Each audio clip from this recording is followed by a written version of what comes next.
So we're here today at the Charlottetown Farmers Market, and it's more than just a place to get food and celebrate local, but it really is a community hub. It's a place where we get to see our friends and family and catch up with people that we haven't seen all week, and catch up on the latest news and stuff happening in politics around town and on the island, which is, you got to do, talk about the weather, summer in PEI.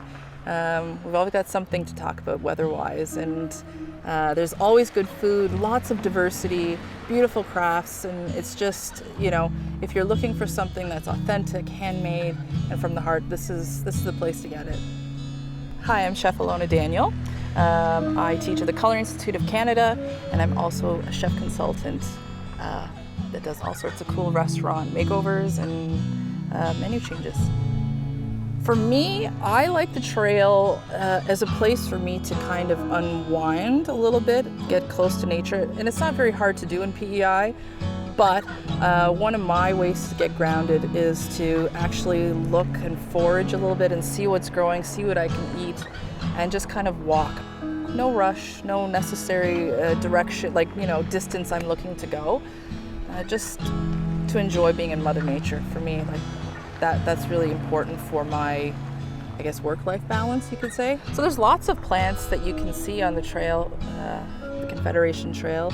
One of them I really like right now, it's in season, is the pineapple chamomile, and it's part of the chamomile family. You can pick the buds, dry them to use for tea.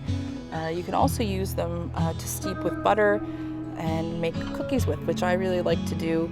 And or you can just put the buds into sugar and save it throughout the winter and use it for biscuits or whatever, just to give that nice tropical feeling of sunshine. And there's wild strawberries that grow along, and raspberries are amazing. It's not just the berries that you can use. The leaves are actually incredible. It has an anti-inflammatory property to it. You want to dry the leaves first, then you make a tea with it.